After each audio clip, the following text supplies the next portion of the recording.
An SREC is a solar renewable energy certificate, and it is the tradable currency for environmental credits. So if you generate 1 unit of, it's megawatt hour of electricity on your home, then you're entitled to 1 SREC.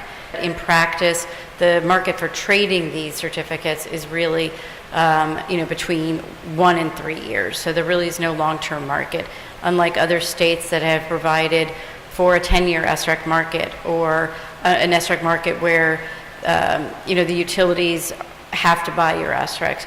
That provides a little bit more stability because the utilities buy electricity in 3-year chunks. The buyers of the SRECs in New Jersey are also buying it in 3-year stints. Imagine a utility scale project in southern New Jersey, for example, on a large parcel of land. If they're putting, $50, $60, $70 million into a project, they're really not going to want to be exposed to that market risk for 12 years. One of the things that was talked about was community energy that has been implemented in other places around the country, and that's one that brings the benefits of solar power to a lot of people who can't enter the market for any number of reasons, where their home is located and so forth. So I know community solar is one of those aspects that's being looked at. Laura Mandel from Warren Township Green Team in Lead, New Jersey, and I'm happy to be here tonight. One question I have concerns about the clean energy program. I hear that funds are being used perhaps for other things and not fully being used for the purpose that it's intended. And then the other question I have is, New Jersey has a lot of warehouse roofs and so forth. Is there a lot of potential there? The warehouse issue is near and dear to my heart. There are tremendous warehouse. Exit 8A is just, it's beautiful. The main impediment to putting solar on those types of facilities is that there's a lot of financial structuring around solar because of the tax credits. The owners of those buildings and the buyers of that electricity are often not creditworthy enough for a bank to approve a financing for that project, which is why our biggest success has been in areas that have virtual net metering, which is very close to community solar, whereby you are selling your electricity virtually through a credit that the utility issues to another entity. So I could sell electricity to the Liberty Science Center while having a solar facility on a building on Exit 8.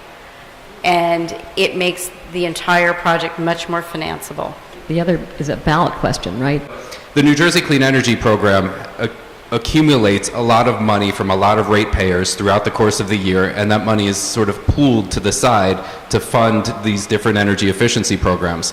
So that money, as time goes by, accrues into these large sums of money that the administration, quite frankly, finds very tempting. They just want to take. So, and that's happened on several occasions. So, for anybody that's out there thinking of doing these types of improvements, go do them now. My name is Bill Thar. I'm a long-term Summit resident, and my question is really about strategy. An individual homeowner approach versus a community approach. We had our house evaluated for solar, and we have trees. There's no opportunity for us to have solar, and that's true of a lot of houses in the Summit. So should we be thinking about more community open spaces, rooftops and large built office buildings, etc., as our solar source rather than trying to approach individual homes? Are there real examples of communities that have gotten their act together to decide what needs to be done at a community level and what should be done at the homeowner level? Summit has looked into various programs and trying to implement solar, and there have been other public programs available that Summit has not participated in directly. My house is also not eligible for solar. Everyone asks me if I have solar. I can't.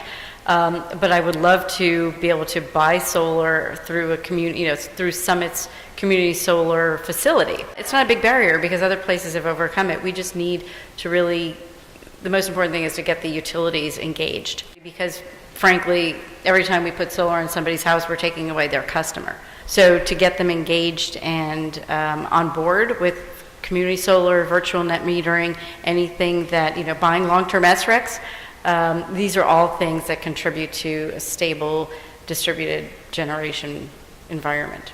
I think a lot of people think, I have trees over my roof, I can't do solar, or maybe you've been told that. Well, we're in Madison, so we have similar issues. There's trees everywhere. What's happened now is the cost of residential solar has come down so much. Panel prices are like rock bottom, and that might change soon too, but install prices are way down to where now I'm installing systems that have, pretty decent amount of shading, maybe 60 to 70% solar access.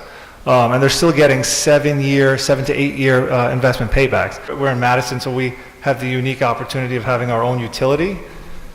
Now, that doesn't mean we have any power in convincing them, but we're pushing for community solar. What kind of steps can be taken in partnership with the BPU to make New Jersey more renewable energy friendly? So right now, there's about a dozen different programs that the Board of Public Utilities sponsors through New Jersey Clean Energy, from incentives on different LED light bulbs, to incentives on different appliances, to incentives on different heating and air conditioning equipment, all the way through to the New Jersey Home Performance with Energy Star program.